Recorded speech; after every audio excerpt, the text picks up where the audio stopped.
अब हम पढ़ेंगे डिस्टल कन्वोल्यूटेड ट्यूब्यूल या डीसीटी के बारे में। आपको पता है कि डीसीटी के 2 पार्ट्स है। एक को हम कहते हैं अर्ली पार्ट ऑफ डीसीटी और दूसरे को कहते हैं the late part of DCT. ठीक है, ये जो अर्ली पार्ट ऑफ डीसीटी है इसकी हिस्टोलॉजी बिल्कुल एसेंडिंग लूप ऑफ हेनली जैसी है, लेकिन इसमें कुछ चेंजेस है। एसेंडिंग लूप ऑफ हेनली में हमने पढ़ा था कि it is line by a simple cuboidal epithelium. तो जनाब ये भी सिंपल क्यूबॉइडल एपिथेलियम से बनी है। Basolateral fold having mitochondria and sodium potassium ATPase. इसके अंदर भी ये बेसोलेटरल फोल्ड है जिसके अंदर sodium and potassium ATPase pump लगा हुआ है। ठीक है, अब इसके अंदर चेंजेस क्या है? इसके अंदर है सोडियम क्लोराइड को ट्रांसपोर्टर, जबकि वहाँ था सोडियम पोटाशियम 2 क्लोराइड को ट्रांसपोर्टर और यहाँ पर सोडियम क्लोराइड को ट्रांसपोर्टर मौजूद है। ठीक है, it is impermeable to water, 2 वजहों से, क्योंकि यहाँ पर जो क्यूबॉइडल एपिथेलियम है वो क्यूबॉइडल एपिथेलियम की जो जंक्शन है टाइट वो रियली टाइट है और उसके अंदर ग्लाइकोप्रोटीन की लेयर है जिसकी वजह से they are impermeable for water. अब 5वीं बात क्या है? Calcium channel are present. यहाँ पर क्या है? कैल्शियम चैनल प्रेजेंट है और जो बेसोलेटरल फोल्ड है उसके ऊपर एक सरपेंटाइन रिसेप्टर मौजूद है। किस चीज़ के लिए? पैराथायराइड हार्मोन के लिए। तो ये जनाब डीसीटी की अर्ली पार्ट की हिस्टोलॉजी थी जो बिल्कुल ही एसेंडिंग लूप ऑफ हेनली जैसी है, लेकिन इसके अंदर ये 2 चेंजेस है कि एक सोडियम क्लोराइड को ट्रांसपोर्टर है और एक क्या है? कैल्शियम चैनल प्रेजेंट है। ठीक है, अब जनाब आते हैं इसकी फिजियोलॉजी के ऊपर। तो हमने पढ़ा कि it is impermeable for water, 2 वजहों से दोनों हमने पढ़े। रीअब्ज़ॉर्ब करती है 5% फिल्टर्ड सोडियम को। जो सोडियम यहाँ पर आई है फिल्टर्ड सोडियम को ये क्या करती है? रीअब्ज़ॉर्ब करती है और फिर 5% पोटाशियम को और क्लोराइड को। अब जनाब ये जो तीनों रीअब्ज़ॉर्प्शन है दे आर हार्मोन इंडिपेंडेंट, लेकिन इसके अंदर जो कैल्शियम की रीअब्ज़ॉर्प्शन है वो क्या है? They are hormone dependent which is parathyroid hormone. ठीक है, जब भी हमारे बॉडी के अंदर क्रॉनिक मेटाबॉलिक अल्कलोसिस हो रही हो तो उसके अंदर क्या होता है? हमारी बॉडी के अंदर जो अमीनो एसिड है ग्लूटामिन को डीसीटी के अंदर को 2 चीज़ों में कन्वर्ट होना पड़ता है, HCO3 एंड अमोनिया। बाइकार्बोनेट और अमोनिया में ये कन्वर्ट होता है। बाइकार्बोनेट हाइड्रोजन के साथ मिलते हैं और H2CO3 बनाती है। ये बाइकार्बोनेट हमारी ब्लड के अंदर जाती है। It's a largest blood buffer. जब ये ब्लड के अंदर जाती है तो वहाँ पर बफर का काम करती है और एसिडोसिस को कम करती है। ठीक है, इसके अलावा जो ग्लूटामिन अमोनिया के अंदर कन्वर्ट हुआ है वो हाइड्रोजन के साथ मिलता है और अमोनियम आयन बनाता है और ये अमोनियम आयन क्या है? अल्कली। हर वो चीज़ जो हाइड्रोजन आयन को पिक करे वो क्या है? वो अल्कली है। तो ये अल्कली हमारी यूरिन की क्या करती है? बफरिंग करती है और उसको अल्कलाइजेशन की तरफ लाती है।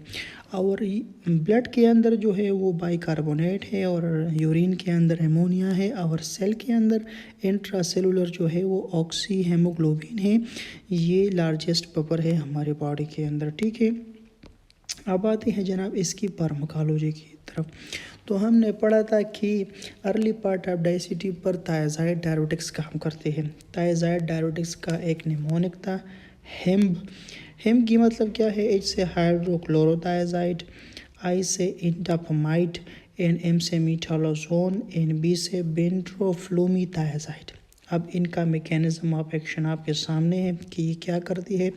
It will inhibit sodium chloride को ट्रांसपोर्टर। ठीक है, जब इसको इनहिबिट करेगी तो क्या होगा, सोडियम, पोटाशियम क्लोराइड और वाटर, इन तीनों की क्या होगी, रीअब्जॉर्प्शन कम होगी, जिसके नतीजे में क्या होगा, जिसके नतीजे में कैल्शियम ज़्यादा होगा।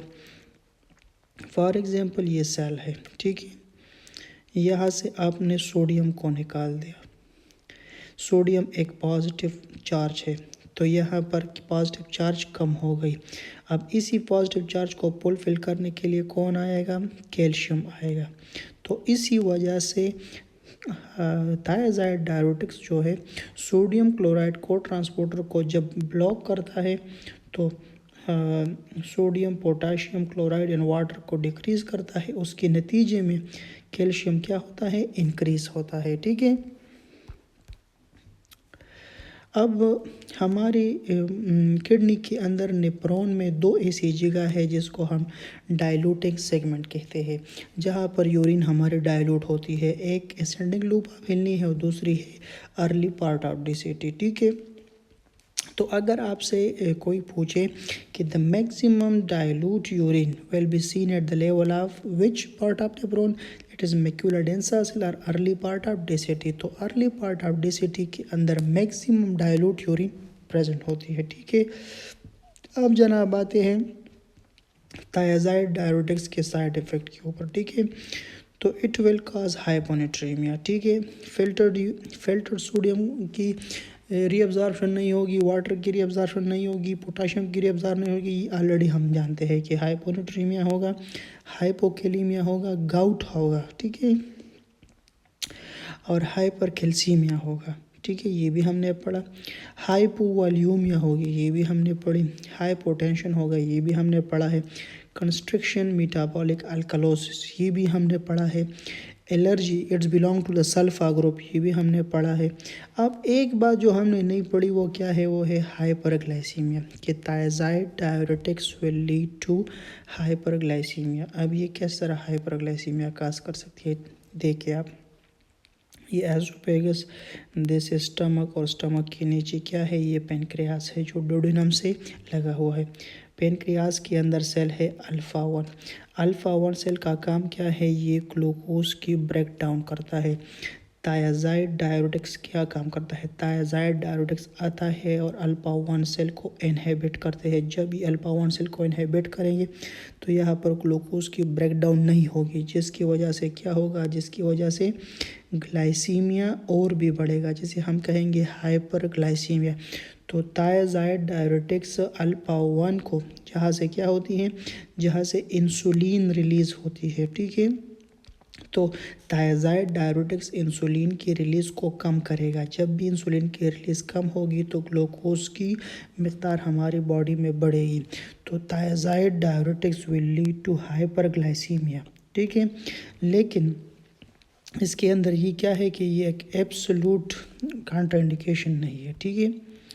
अच्छा जी, इंडिकेशन अभी कौन सी कंडीशन में हम दे सकते हैं, हाइपरवॉल्यूमिया के अंदर दे सकते हैं, हाइपरटेंशन के अंदर दे सकते हैं, इन कम्बिनेशन विद लूप डायरेटिक्स के साथ, ठीक है।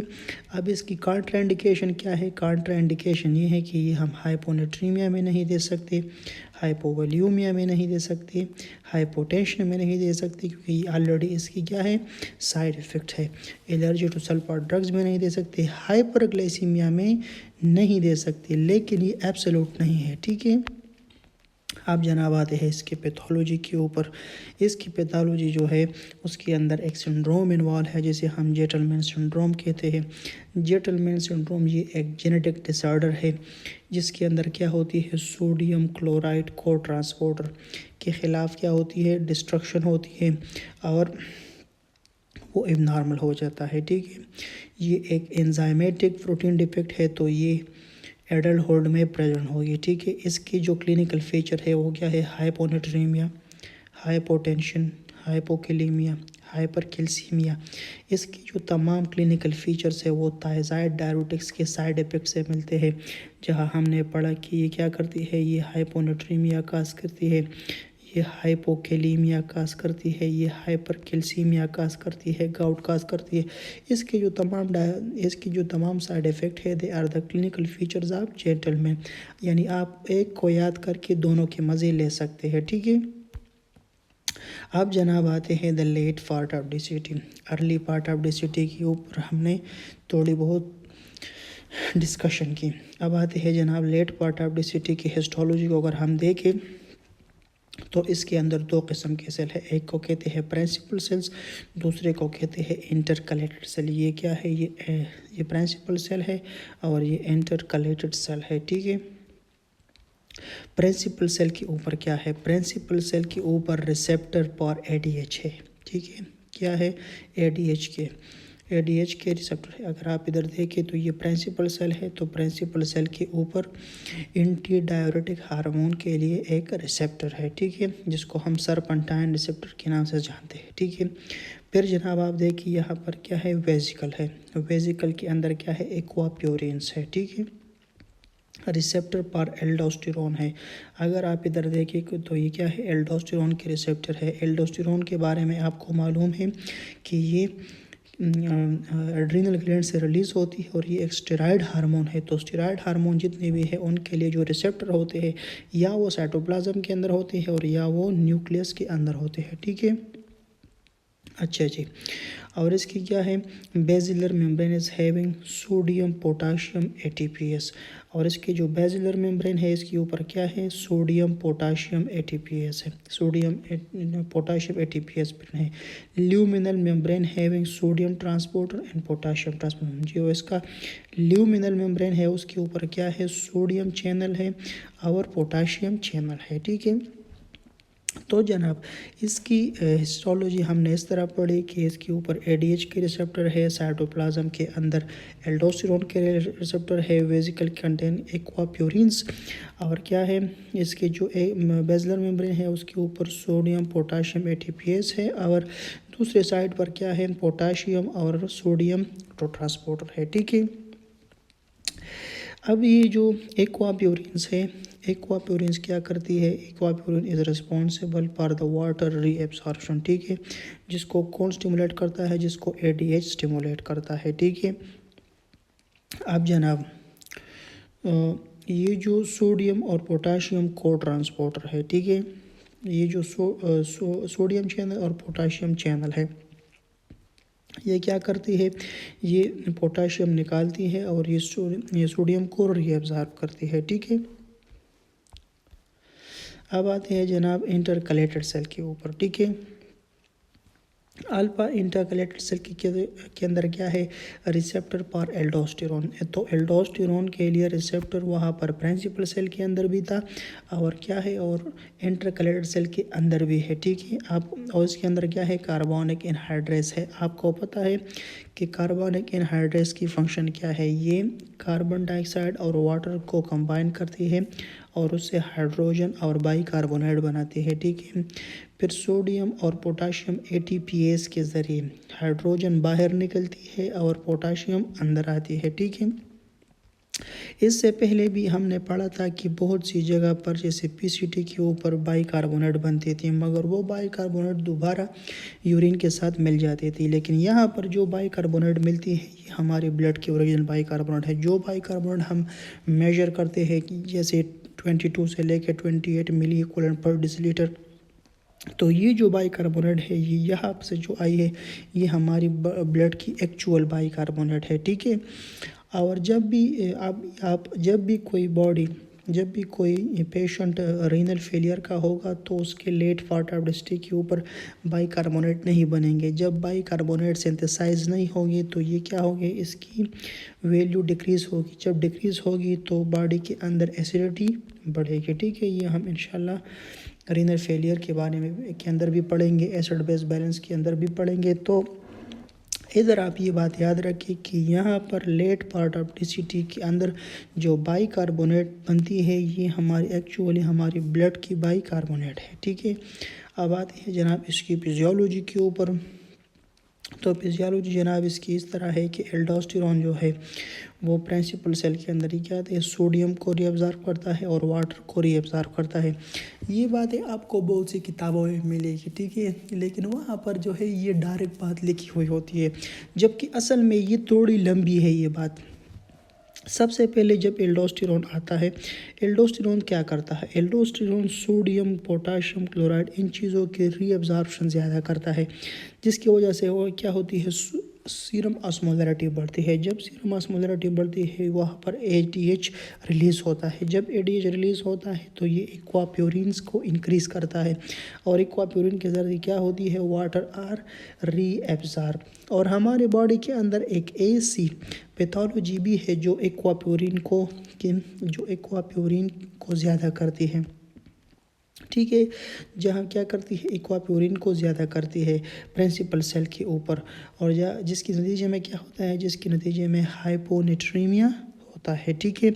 और हमारी बॉडी के अंदर मुख्तलिफ ऐसी एंडोक्राइनल कंडीशन है जिसके अंदर हाइपोनेट्रीमिया होती है, जैसे एडिसन डिजीज़ के अंदर syndrome of inappropriate anti diabetic hormone release और हाइपोथायराइडिज्म। तो ये वो तमाम 3 कंडीशन है जो हाइपोनेट्रीमिया काज करती है, ठीक है।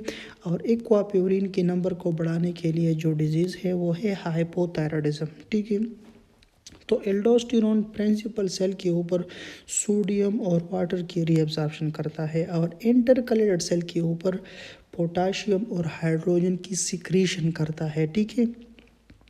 और एडीएच जो है वो क्या करता है, इंक्रीज वाटर रीअब्जॉर्प्शन, ठीक है, ये वाटर की रीअब्जॉर्प्शन करता है वाया प्रिंसिपल सेल, जिसको हमने पढ़ा।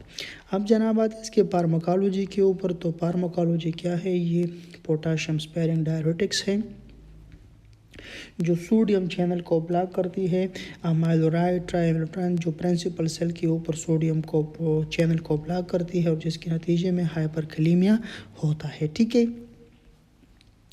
एल्डोस्टेरोन रिसेप्टर ब्लॉकर ये कौन सी है, दे आर स्पायरोनोलेक्टोन। स्पायरोनोलेक्टोन ये क्या काम करती है, इसका मैकेनिज्म ऑफ एक्शन किस तरह है, ये एल्डोस्टेरोन रिसेप्टर को ब्लॉक करती है, किस चीज़ के ऊपर, प्रिंसिपल सेल के ऊपर, ठीक है।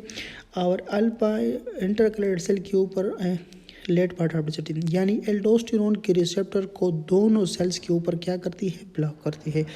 जबकि इसके नतीजे में क्या होता है, इसके नतीजे में सोडियम एंड वाटर के रीअब्जॉर्प्शन क्या होती है, कम होती है, और क्या होती है, increase secretion of decrease secretion of so potassium and hydrogen ion. Potassium और हाइड्रोजन आयन का सिक्रीशन करवाना एल्डोस्टेरोन का काम था, वो यहाँ पर इनहिबिट हो गया। वाटर एंड सोडियम रीअब्जॉर्प्शन किसका काम था, एल्डोस्टेरोन का काम था, और यहाँ पर इनहिबिट हो गया, ठीक है। अब जनाब आते हैं इसकी साइड इफ़ेक्ट के ऊपर। तो साइड इफ़ेक्ट इसकी ये है, अगर किसी पेशेंट में ऑलरेडी हाइपोनेट्रीमिया चल रही होगी तो स्पायरोनोलेक्टोन क्या करेगी, उसकी हाइपोनेट्रीमिया को और भी क्या करेगी, वर्स करेगी, ठीक है। इससे क्या होगा, इससे हाइपरकैलेमिया होगा, ठीक है। और it will cause Nagma non-enine gap metabolic acidosis, स्पायरोनोलेक्टोन will cause नगमा, ठीक है। अब इसका एक मशहूर साइड इफेक्ट क्या है, गायनाकोमेस्टिया इन मेल, जब भी the enlargement of the breast in male is called gynaecomastia. अब कौन से मैकेनिज़्म, इस मैकेनिज़्म से मेल के ब्रेस्ट के ऊपर जो एस्ट्रोजन का रिसेप्टर है उसको ब्लॉक किया है, किसने, टेस्टोस्टेरोन ने, ठीक है। तो ये स्पायरोनोलेक्टोन क्या करता है, स्पायरोनोलेक्टोन आता है और टेस्टोस्टेरोन को इनहिबिट करता है। तो जो टेस्टोस्टेरोन ने पहले एस्ट्रोजन को इनहिबिट किया था, अब वो क्या हो गया, अब वो स्टिमुलेट हो गया, और इस मैकेनिज़्म से क्या करता है, ये मेल के अंदर गायनाकोमेस्टिया काज करता है, ठीक है। तो यहाँ पर मैंने बहुत से ड्रग लिखे हैं, ये वो तमाम ड्रग है जो गायनाकोमेस्टिया काज करते हैं। उनमें से सबसे एक नंबर जो है digoxin, isoniazid, spironolactone, cimetidine, oestrogen, stilboestrol, calcium channel blocker, ketoconazole, metoclopramide, ये वो तमाम ड्रग है जो इसी मैकेनिज़्म के ज़रिए गायनाकोमेस्टिया काज कर सकते हैं, ठीक है। अब स्पाइरोनोलेक्टोन की इंडिकेशन को पढ़ते हैं, ठीक है। जब भी किसी पेशेंट के अंदर क्या होगी, लीवर सिरोसिस होगा, ठीक है। तो ये लीवर सिरोसिस के अंदर एसाइटिस होती है। ये एसाइटिस जो है जो मुख्तलिफ काजेज़ है इसके अंदर। एक काज इसका है पोर्टल हाइपरटेंशन, दूसरा है अनकोटिक प्रेशर का कम होना, एल्ब्यूमिन की कम होना, और तीसरा इसका है एल्डोस्टेरोन। एल्डोस्टेरोन की मेटाबॉलिज्म नहीं होती जिससे सोडियम और वाटर की रीअब्जॉर्प्शन इंक्रीज़ होती है। तो इसकी वजह से एसाइटिस के पेशेंट में हम स्पाइरोनोलेक्टोन देते हैं, ठीक है। It can be combined with loop and thiazide diuretics. ये लूप और थायजाइड के साथ कंबाइन हो सकती है। किस लिए? इसलिए कि इट विल काज हाइपरकेलीमिया। ये हाइपरकेलीमिया काज करती है, जबकि loop and thiazide diuretics will lead to hypokalaemia, ठीक है। Can be used after MI. MI के बाद इस्तेमाल होती है, ठीक है। ये एमआई में किस लिए इस्तेमाल होती है? ताकि क्या करे, हार्ट फेलियर को रोक सके और कार्डिक की रिमॉडलिंग को स्टॉप करे। अब जनाब ये कार्डिक रिमॉडलिंग क्या चीज़ है? जब भी किसी पेशेंट के अंदर क्या हो जाए, एमआई हो जाए, तो इसके जो डेड मायोकार्डियम है वो फाइब्रोटिक टिश्यू के अंदर कन्वर्ट होते हैं, और इसी कन्वर्जन की वजह से क्या होता है, हार्ट फेलियर की ऑनसेट अर्ली हो जाती है। तो इस चीज़ से बचाने के लिए हम कुछ ड्रग देते हैं। इस फिनोमेना को कहते हैं कार्डिक रिमॉडलिंग, और इससे बचने के लिए जो ड्रग है वो है ACE inhibitor, angiotensin receptor blockers और स्पाइरोनोलेक्टोन। तो ये वो 3 ड्रग है जो कार्डिक रिमॉडलिंग की को कम करते हैं, ठीक है। अब अगर आपके पास कोई पेशेंट एमआई का आया है और उसकी बीपी क्या है, वो अंडर नॉर्मल रेंज में है, कंट्रोल पे है, फिर भी आपको उसको क्या करे, slow dose of ACE inhibitor start करें, क्योंकि आपने क्या करना है, कार्डिक रिमॉडलिंग को रोकना है और पेशेंट की हार्ट फेलियर को कम करना है, ठीक है। और इसका जो कॉन्ट्राइंडिकेशन है, थायजाइड डायरेटिक की जो कॉन्ट्राइंडिकेशन है वो है हाइपोनेट्रीमिया में आप नहीं दे सकते, हाइपरकेलीमिया में नहीं दे सकते, ठीक है। अब जनाब आते हैं इसकी पैथोलॉजी के ऊपर। तो पैथोलॉजी में आपने लोगों ने पढ़ा कि प्रोक्सिमल कार्पल ट्यूब्यूल के अंदर हमने पिनकोनस एनीमिया पढ़ा, हर्टनप सिंड्रोम पढ़ा, फिर एसेंडिंग लूप ऑफ हेनले के अंदर हमने बार्टर सिंड्रोम पढ़ा, फिर अर्ली पार्ट ऑफ डिसिटी के अंदर हमने जेटलमैन सिंड्रोम पढ़ा। अब हम पढ़ेंगे लेडल सिंड्रोम, ठीक है जी। तो लेडल सिंड्रोम क्या है? ये एक जेनेटिक डिसऑर्डर है जिसके अंदर सोडियम ट्रांसपोर्टर के अंदर डिफेक्ट होती है, ठीक है। सोडियम ट्रांसपोर्टर की जब डिफेक्ट होती है तो इन तमाम सिंड्रोम्स में हमने पढ़ा कि इनके अंदर जो रिसेप्टर थे वो सारे ब्लॉक होते थे, लेकिन यहाँ पर ये जो मसला है ये थोड़ा उल्टा है। उल्टा किस तरह है? उल्टा इस तरह है कि यहाँ पर सोडियम का जो ट्रांसपोर्टर है वो हाइपर एक्टिव होता है, ठीक है। तो उस हाइपर एक्टिविटी की वजह से क्या होता है, हाइपर नाइट्रीमिया होता है, हाइपरटेंशन होता है और हाइपोकेलीमिया होता है, ठीक है। ये तमाम साइन सिम्टम किस चीज़ के? हाइपर एल्डोस्टेरोनिज्म के है, ठीक है। जब भी एल्डोस्टेरोन ज़्यादा होगा तो ज़्यादा वाटर और ज़्यादा सोडियम रीअब्ज़ॉर्ब होगा, ज़्यादा रीअब्ज़ॉर्ब होगा तो हाइपरनेट्रीमिया होगा, हाइपरटेंशन होगा और उसके नतीजे में हाइपोकेलीमिया होगा, ठीक है। ये जो तमाम सिंड्रोम हमने पढ़े, अगर आपको ये याद नहीं हो रहे हैं तो उसका जो निमोनिक है वो है GBL, ठीक है। GBL किस तरह है कि सबसे पहले बी आती है तो एसेंडिंग निप्रान का पहला हिस्सा एसेंडिंग है, तो एसेंडिंग लूप ऑफ हिलने के ऊपर barter syndrome, early part of disease वो जेटलमैन सिंड्रोम, और एल क्या है, लेडल सिंड्रोम। लेकिन चीज़ों के पीछे ना जाए, खुद बहुत इसको बार बार रिपीट करे, खुद बहुत हो जाएगी, ठीक है। Pernicious anaemia, Hartnup syndrome, Bartter disease, Gitelman syndrome और लेडल डिजीज। अब जनाब आते हैं दोबारा जो हमने पहले कुछ चीज़ें पढ़ी थी। हमने पढ़ा था RTA को, ठीक है, रीनल ट्यूबुलर एसिडोसिस को।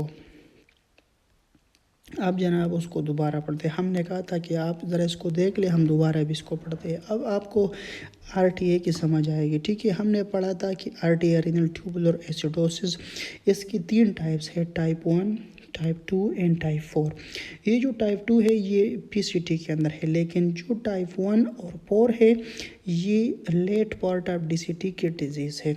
अब जनाब टाइप 1 के अंदर क्या होता है, decrease the secretion of hydrogen ion और हाइड्रोजन पोटाशियम एटीपीएस के अंदर क्या होती है, डिफेक्ट होती है, ठीक है। और ये एक जेनेटिक डिसऑर्डर है जिसकी वजह से अल्कलाइन यूरिन होती है और सोडियम और यूरिन के अंदर हाइड्रोजन, अब आपको अच्छी तरह समझ आ रही होगी, ठीक है, कि यूरिन के अंदर हाइड्रोजन आयन कम होती है और यूरिन के अंदर बाइकार्बोनेट भी नहीं होती, तो इसके नतीजे में क्या होता है, हाइपोकैलेमिया होता है, ठीक है। जबकि टाइप 4 के अंदर क्या होता है, टाइप 4 के अंदर हाइपोरेनिन हाइपोएल्डोस्टेरोनिज्म होता है, जबकि एल्डोस्टेरोन का फंक्शन हमने उधर याद किया कि सोडियम वाटर की रिटेंशन करता है, जबकि हाइड्रोजन और पोटाशियम की सिक्रीशन करता है। तो इसके डिफेक्ट की वजह से क्या होगा, इसकी सिक्रीशन कम होगी और ये एक एक्वायर्ड डिजीज़ है जिसकी वजह से अल्कलाइन यूरिन होगा। वो अल्कलाइन यूरिन बाइकार्बोनेट की वजह से नहीं होगा, बल्कि इस वजह से होगा कि उसके अंदर क्या होगी, हाइड्रोजन नहीं होगी और इसके अंदर क्या मिलेगा, हाइपरकैलेमिया मिलेगा। दोबारा कहता हूँ कि RTA1 के अंदर हाइपोकैलेमिया, RTA2 के अंदर हाइपोकैलेमिया, RTA4 के अंदर हाइपरकैलेमिया होगा। Thank you so much.